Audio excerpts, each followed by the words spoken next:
I want to look at marriage through the lens of it being a business partnership. We're going to look at data and we're going to apply some business logic. And you decide for yourself if what Kevin O'Leary says holds water for you.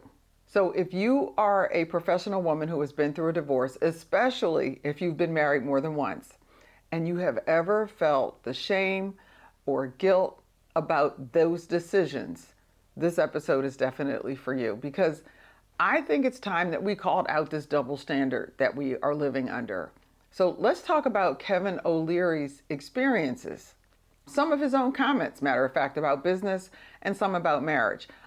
Welcome to The Joy Act. This is a podcast where I get to share information and have conversations to remind you that there is joy beyond divorce. And the reason? Because divorce is not a destination. I'm Dr. Summerour, and in this episode and the next, I want to talk about an interview that I came across with Kevin O'Leary. You may know him as Mr. Wonderful on the Shark Tank. He was on the Diary of a CEO talking with Stephen Bartlett and giving his views, as he does, on finances. And he started talking about marriage. And he referred to marriage as an economic union. And he said that divorcing is the stupidest thing you could ever do because you could lose 2/3 of your wealth. Here's the part that really stuck with me. He said, if you're getting married for the third time, you're a guy, you're a woman, whatever, it's not them, it's you. And get this, there's something wrong with you. How about that? Now, needless to say, having been married 4 times and divorced 5, his comments disturbed me just a little bit. Okay, yeah, 4 marriages. Look, I'm an overachiever. What can I say? 5 divorces from 4 marriages. We don't really have time to get into that. That's a whole nother episode all by itself. But look at this. I have had a car accident. Actually, I had 1 car accident and I had this one incident with a pole in a parking garage. But neither one of those things caused me to stop driving. Oh, just FYI, the car accident was me running off the road. There was no other vehicle involved. But neither one of those things, this is the point, caused me to stop driving. You know, things happen. And so what I want to do in today's episode, since I am someone who works with women who have gone through or are going through a divorce, and I happen to have a little experience with it myself, I have some thoughts about this, some strong thoughts in some areas, but I also have some data that can back up some of the thoughts that I'm going to share. Now, according to O'Leary's logic, there's definitely something wrong with me, okay? And probably something wrong with you too, if you've been married twice and you might even be thinking about, or you're just positioned that there could be a third one. But I'm here to tell you something. It's complete nonsense. It's complete nonsense. There's no more wrong with us than what's wrong with the rest of the folks on the planet. And this is coming from somebody who wholeheartedly believes in using corporate leadership strategy to inform my divorce coaching because it works. But today, I want to do what O'Leary is suggesting. I want to look at marriage through the lens of it being a business partnership. We're going to look at data and we're going to apply some business logic. And you decide for yourself if what Kevin O'Leary says holds water for you. So if you are a professional woman who has been through a divorce, especially if you've been married more than once, and you have ever felt the shame or guilt about those decisions, this episode is definitely for you, because I think it's time that we called out this double standard that we are living under. So let's talk about Kevin O'Leary's experiences. Some of his own comments, matter of fact, about business and some about marriage. I'm going to start with this one. And I'm going to quote it again. If you are getting married for the 3rd time, it's not them, it's you. There's something wrong with you. Do you know what O'Leary openly admits about his own business ventures? That 8 out of 10 deals that he does go to 0. That's an 80% failure rate. His own words. He's even said, and I quote again, if starting my first company hadn't worked out, I would have started my second company. And if that failed, I would have started my 3rd company.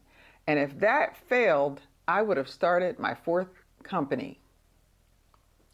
So let me get this straight. O'Leary celebrates his willingness to try multiple business ventures despite the failures. He wears that 80% failure rate like a badge of honor. He tells entrepreneurs that have failed that failing is part of the journey. But when someone is on their third marriage, suddenly there's something wrong with them. Let's take a deeper look at his actual track record. O'Leary Mortgages closed in 2014. O'Leary Funds declined over 20% in a year, eventually sold it off. FTX, the cryptocurrency exchange, he lost nearly $10 million after promoting it. And his worst Shark Tank investment cost him $500,000 because he said he ignored his gut instincts. During the pandemic, he admitted that 20% of the companies in his portfolio were going to zero. Now, do any of us think there's something wrong with Kevin O'Leary because of these failures? Probably not. We understand that sometimes you partner with the wrong people. FTX turned out to be fraudulent. And sometimes market conditions can change. Hello to the pandemic. And sometimes you just ignore red flags, and because of that, it costs you. Sometimes the business model just doesn't work. Things happen. So in business, O'Leary preaches these mantras. You only need one hit. Failure, well, it's part of the process. Keep investing the next morning. Another one. Most entrepreneurs fail multiple times before succeeding. He's literally said the hardest thing about entrepreneurship is not the failing, because you will fail. Most entrepreneurs fail multiple times before they achieve success. But apply that same logic to marriage, and suddenly it's different. Let me break down the real double standard here as I see it. In business, we celebrate serial entrepreneurs.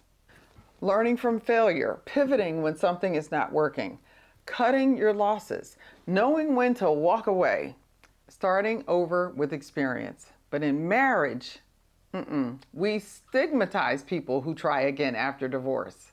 And they're learning what you need in a partner, or leaving when a relationship isn't working, protecting your well-being, recognizing incompatibility, starting over with wisdom. O'Leary has 8 out of 10 businesses fail, and we call him experienced. Someone is on their third marriage, and he says there's something wrong with them. Think about it.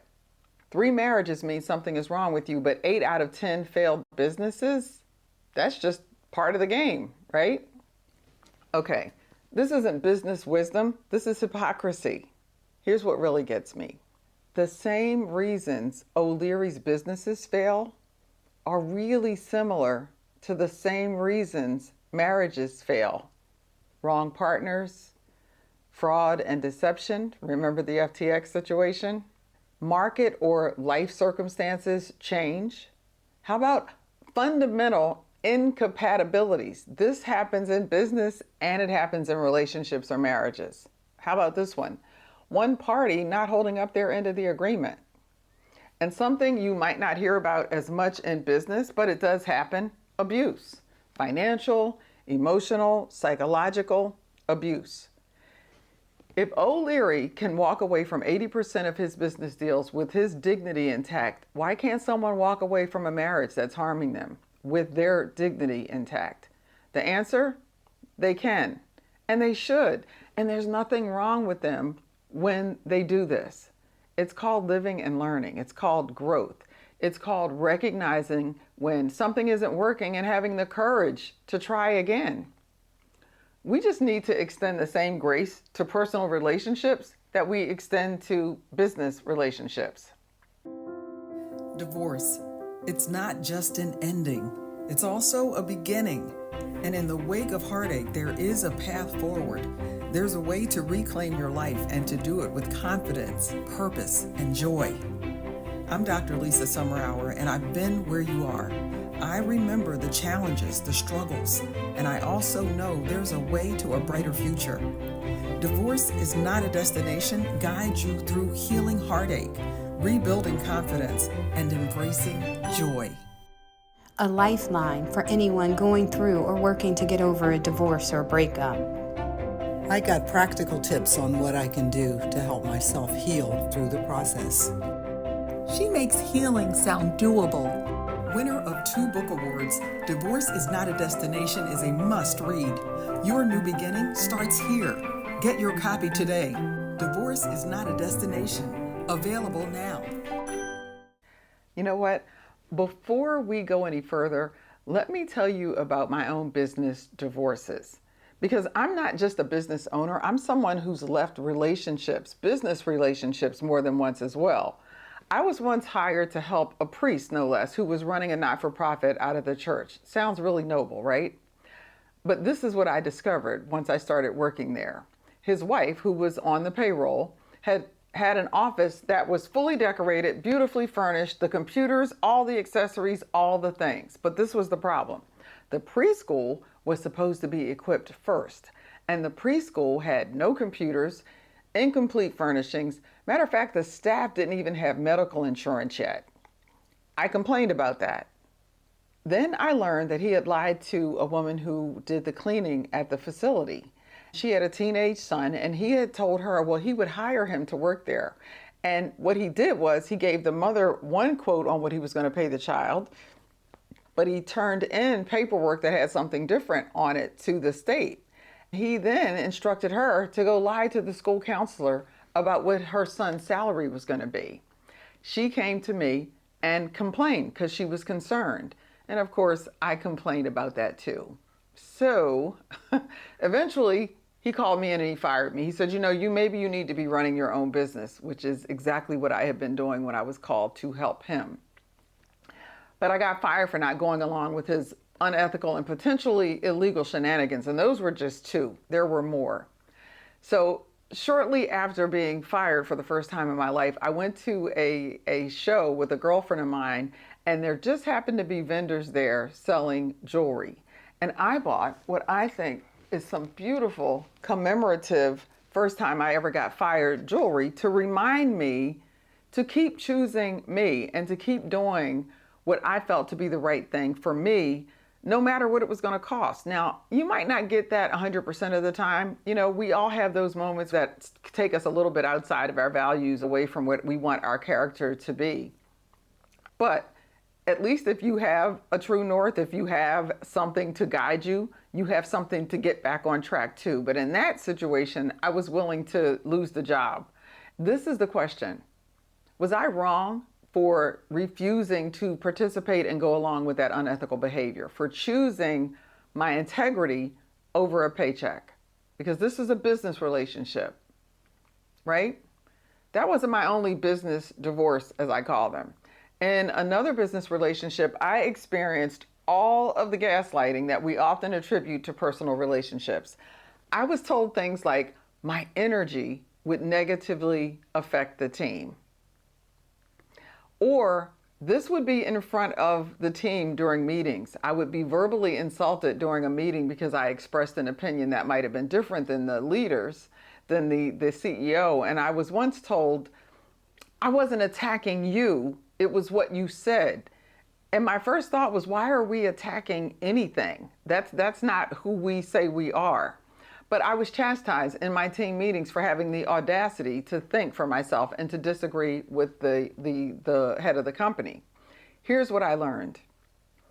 A business relationship where your voice is dismissed, your perspective is punished, you're gaslit about your own experiences, others witness the toxicity and stay silent, you are constantly walking on eggshells.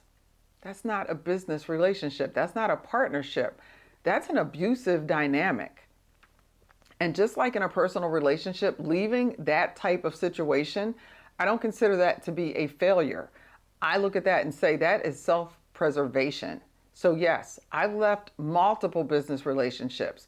I've been divorced multiple times. And I'm here to tell you, there's nothing wrong with me. And there's nothing wrong with you if that's been your situation as well. What's wrong is staying in partnership, staying in business or personal relationships that require you to silence yourself, to accept gaslighting, to pretend abuse is not happening, to compromise your values, and to betray yourself for the purposes of maintaining a dysfunctional relationship. So, the commemorative jewelry I bought, it reminds me every single time that I've worn it. Leaving something that's harmful to me, you leaving something that's harmful to you is not a failure. It's self-respect in action. And whether it's a business partnership or a marriage, the principle is the same. When you discover your partner is lying, operating unethically, gaslighting you, or asking you to compromise your values to maintain a relationship, walking away isn't stupid, that's wisdom. Okay, so O'Leary wants us to view marriage as what he calls an economic union. Fine, let's do that. But let's be completely honest about what happens to business partnerships. Here are some facts. If we're treating marriage like a business partnership and 70% of business partnerships fail, and marriages fail at about 50%, a little under 50% actually, it seems to me that marriages are actually doing better than business partnerships. So why does O'Leary accept and seem to celebrate failed businesses, but shame people whose marriage is in? Let me tell you about two real life situations that illustrate why business partnerships can fail, and why these two failed, and why we don't typically shame the victims. In the first situation, a woman went into business with a partner who ended up stealing her content. He repackaged it and marketed it himself using her work. And now he is reaping hundreds of thousands of dollars a year in business contracts.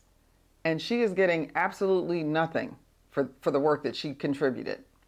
In the second situation, her partner set up a separate business, started franchising offices while she was running the primary location, and he eventually edged her out of the practice entirely by offering the staff that she had trained more money to come over to his new venture, and left her out in the cold.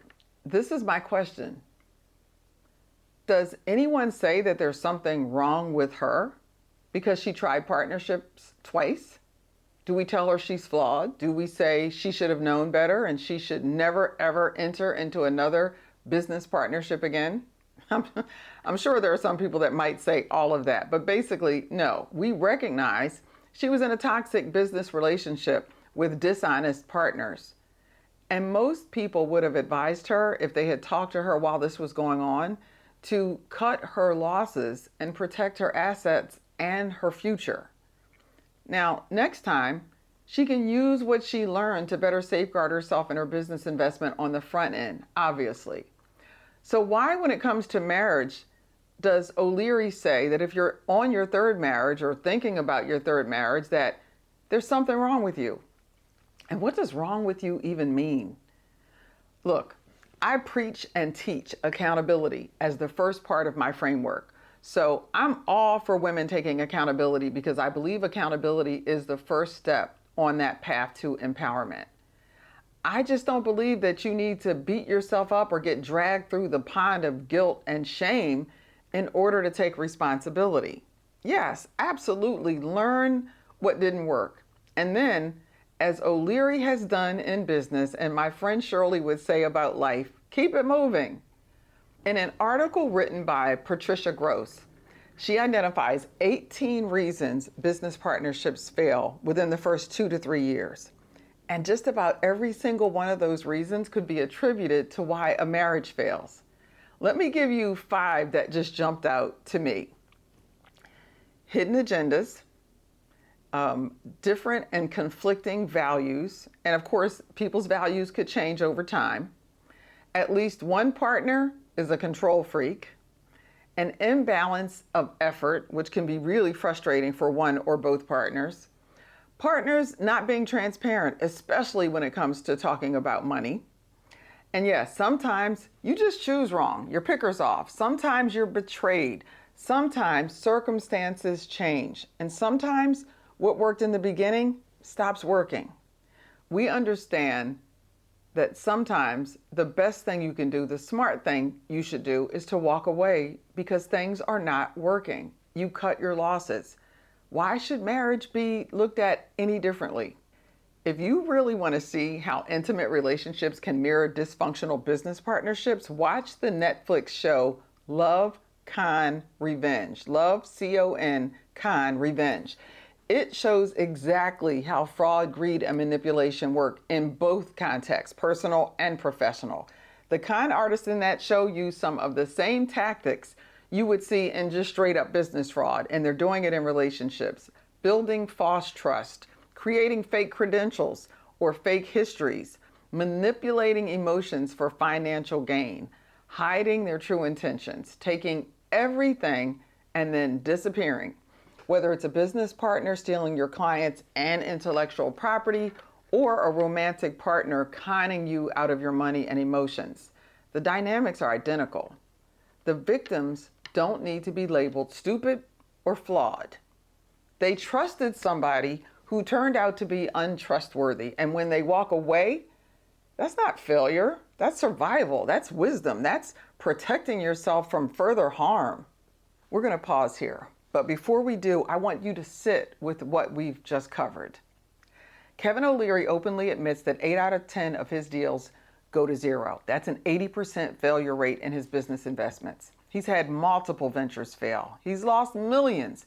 And we call him experienced, savvy, resilient. In fact, people seek him out regularly, daily, for advice. But someone who's on their third marriage, something must be wrong with them? No. Business partnerships fail 70% of the time for the exact same reasons in many cases that marriages fail, less than 50% of the time. So where is the logic in stigmatizing people for leaving marriages that aren't working? T.D. Jakes says, never go to a person who has never been tried for advice. He says, you can tell if a person has never been in a fight, they have no scars. So I know I'm in the right line of work supporting the right people. Just like O'Leary, he knows what it's like to fail in business, and that's why people trust his advice. I have my divorce experiences and professional training to help folks through and beyond their divorce experiences. And for me, there's no place for blaming people for life experiences, because that's what this is about. These are all experiences that people get through. In part 2 of Beyond the Balance Sheet, why Kevin O'Leary is wrong, I'm going to go deeper. I want to look at what actually happens when you do stay in a failing partnership just for the money. We're going to examine information about the health implications, and we're going to talk about the cost of staying that doesn't show up on a balance sheet, but it needs to be factored into the equation just the same. And I'm going to ask some questions that I'd love to hear Mr. O'Leary address, but since he won't be here with me, I'll just put them out there for you to think about. If this episode has resonated with you, please share it with somebody who needs to hear it, because it's time we stop shaming people for choosing their well-being over somebody else's idea of what they should endure. Thanks for listening. Now, go hold your head up, put your chest out, and act in joy. I'll see you next week.